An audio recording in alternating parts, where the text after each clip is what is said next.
انسان کی بہت بڑی بد نصیبی، بڑی بدبختی، بہت بڑی ناکامی، بہت بڑی ذلت اور رسوائی یہ ہے کہ اللہ پاک، اللہ نہ کرے کہ کسی بندے کے لیے اللہ پاک یہ اعلان فیصلہ فرما دے کہ آج کے بعد یہ میرا دشمن ہے۔ قرآن پاک کے اندر اسوا ایک ہے سو کہتے ہیں بری چیز کو،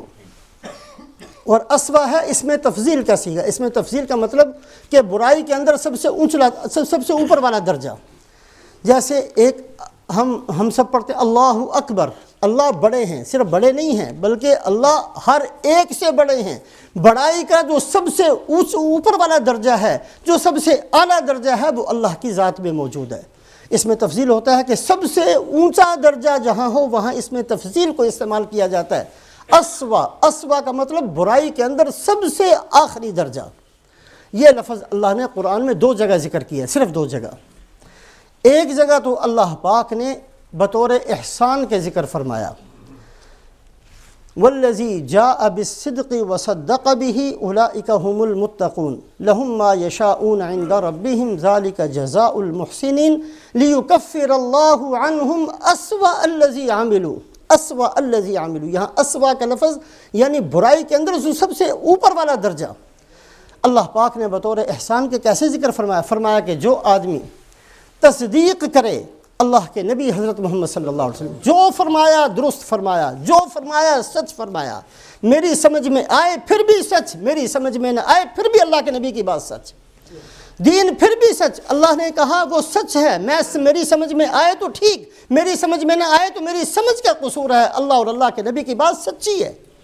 والذی جاء بالصدق وصدق به، خود بھی سچ پر چلتا ہے اور تصدیق کرتا ہے حضرت محمد صلی اللہ علیہ وسلم کی، تقوی کو اختیار کرتا ہے۔ فرمایا جو یہ کام کرے گا اللہ پاک لیکفر اللہ عنہم اسوأ الذی عملوا، اس نے جو برائی کے اندر سب سے برا کام بھی کیا ہوگا اللہ اس کو بھی کفارے کے طور پر ختم کر دیں گے۔ یہاں اللہ پاک نے بطور احسان کے اسوا کا لفظ ذکر فرمایا، اسوا سب سے برا کام۔ کتنا ہی برا کام، کتنا ہی بڑا گناہ اگر یہ بندہ کر چکا ہے، لیکن اگر اس نے یہ خوبی اور یہ صفت اختیار کر لی کہ حضرت محمد صلی اللہ علیہ وسلم کی تابعداری اور آپ کی ہر بات کی تصدیق، اس کا دل اس کو قبول کرتا چلا جاتا ہے، اس کی عقل مانے یا نہ مانے پھر بھی وہ اس پر عمل کرتا ہے اور تقوی کو اختیار کرتا ہے، اللہ پاک اس کے ہر برے کام کو، یہاں تک کہ جو سب سے برائی کے اندر اوپر والا کام ہے اس کو بھی معاف کر دیتے ہیں، بطور احسان کے فرمایا۔ اور دوسری جگہ یہی لفظ اللہ پاک نے بطور عذاب کے ذکر کیا ہے، اور کن لوگوں کا عذاب؟ جن کو اللہ اپنا دشمن قرار دیتے ہیں۔ فرمایا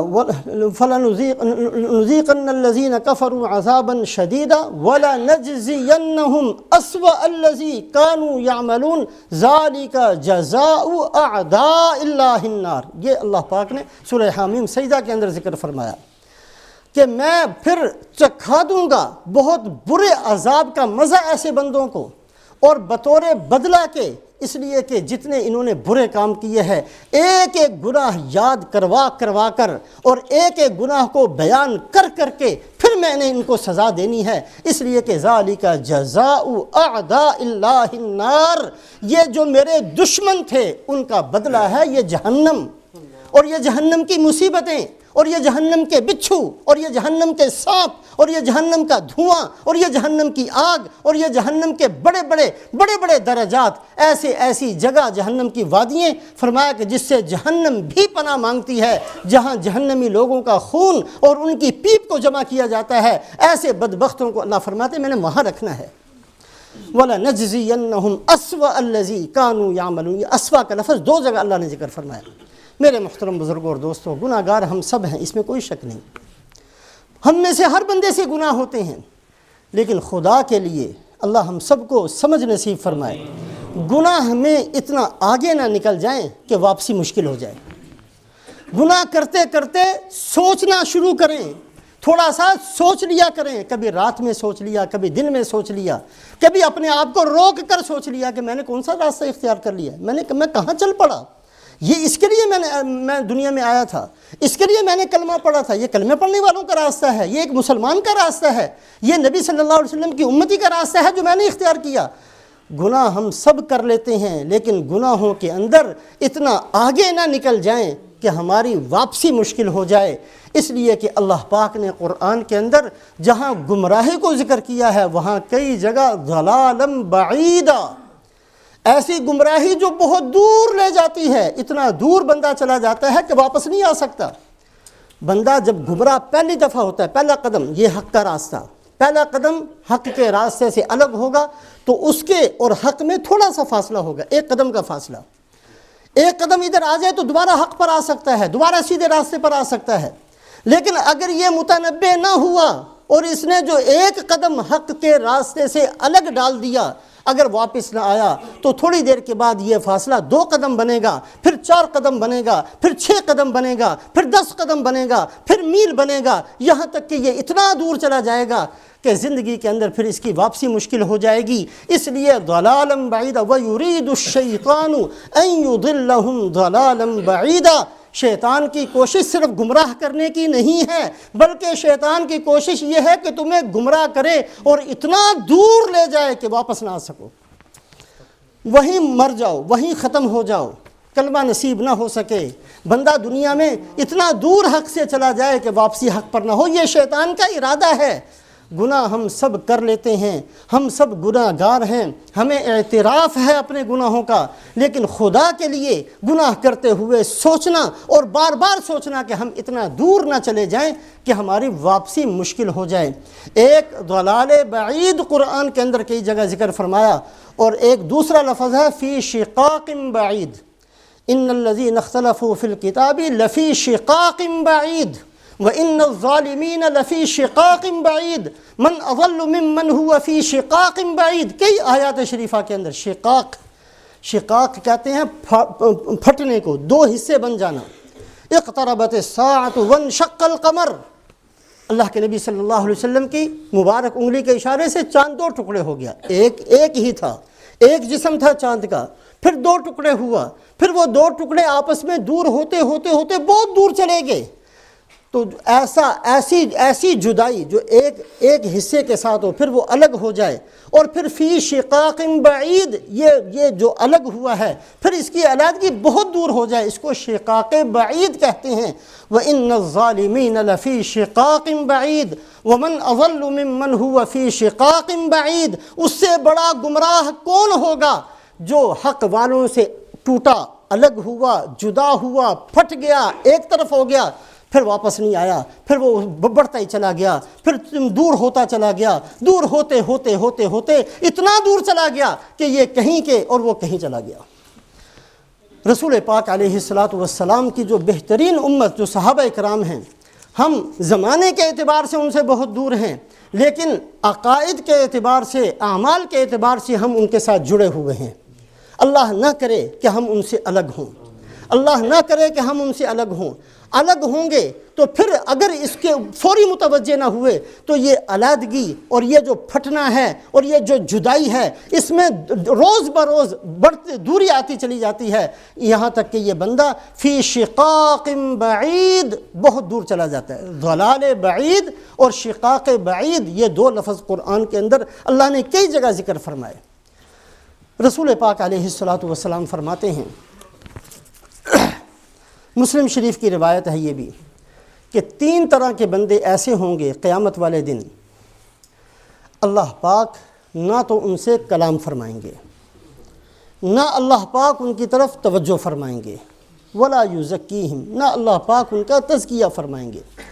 اس لیے کہ اللہ پاک نے ان سے بہت علیحدگی کا اعلان کرنا ہے۔ وَلَهُمْ عَذَابٌ عَلِيمٌ، اور بہت دردناک عذاب ان کے لیے۔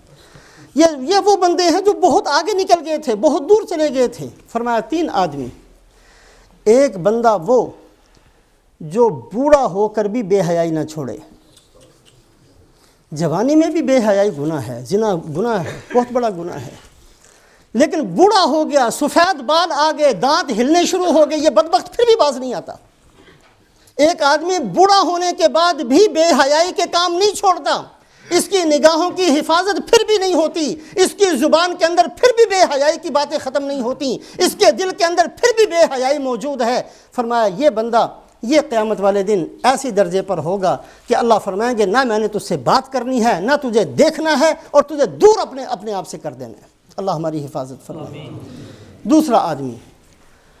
ایک روایت کے اندر فرمایا وہ بادشاہ جو بادشاہ ہو کر بھی جھوٹ بولے۔ جھوٹ تو بندہ بولتا ہے کسی مفاد کے لیے،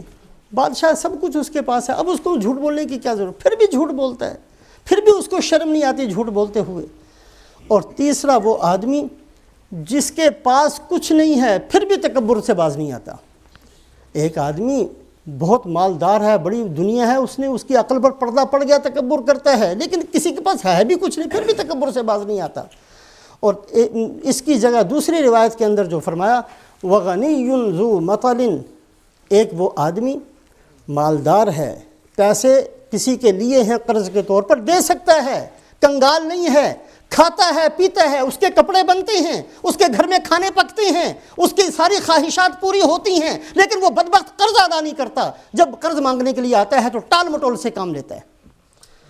ایک تو وہ بیچارہ مقروض ہے جو قرض ادا کرنے پر قادر نہیں ہے، اس کے گھر میں فاقے ہیں، اس کے لیے بھی ضروری ہے کہ قرض ادا کرے،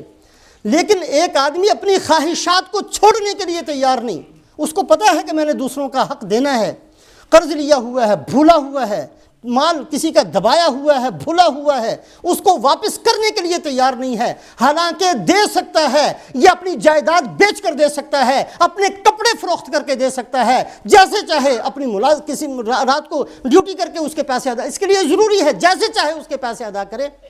سب کچھ کر سکتا ہے پھر بھی نہیں کرتا۔ یہ تین آدمی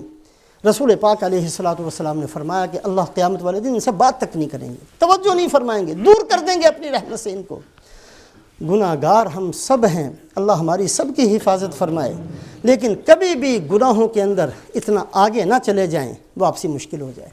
اتنا آگے نہ چلے جائیں کہ گناہ اچھے لگنے لگ جائیں، گناہوں کے اندر مزہ آنا شروع ہو جائے، نیکیوں سے وحشت شروع ہو جائے۔ یہ بھی ایک درجہ ایسا آتا ہے کہ بندہ گناہوں سے اتنا مانوس ہو جاتا ہے، حرام سے اتنا مانوس ہو جاتا ہے، بے حیائی سے اتنا مانوس ہو جاتا ہے، فضولیات میں اتنا منہمک ہو جاتا ہے، اچھی باتوں کے لیے اس کے پاس وقت نہیں ہوتا، اور اچھی باتیں اس کو اچھی نہیں لگتی، نیکیوں میں اس کا دل نہیں لگتا۔ ہم گناہ گار ضرور ہیں، لیکن جگہ جگہ اپنے آپ کو روک کر متنبہ کریں، متوجہ ہوں، کبھی کبھی ندامت اپنے اندر پیدا کریں، اللہ سے دعائیں مانگیں، اے اللہ میرے بس میں نہیں ہے اپنے آپ کو، اے اللہ میں ڈوبا ہوا ہوں، ڈوبا ہوا خود نہیں نکل سکتا، اس کو نکالنا پڑتا ہے، اللہ مجھے نکال لے، اے اللہ گناہوں کے سمندر سے مجھے نکال لے، اے اللہ آپ جو چاہیں کر سکتے ہیں، مجھے اعمال صالحہ کی توفیق دے دیں، اے اللہ مجھے اپنا خاص بندہ بنا لے۔ دعائیں کیا کریں ان چیزوں کی، اس لیے کہ گناہ چھوڑنا یہ ہمارے بس میں نہیں ہے، نیکی کا کام کرنا یہ ہمارے بس میں نہیں ہے، جب تک اللہ کی توفیق شامل نہ ہو نہ ہم نیکی کر سکتے ہیں، نہ گناہوں سے بچ سکتے ہیں۔ اللہ ہم سب کو عمل کی توفیق نصیب کرے۔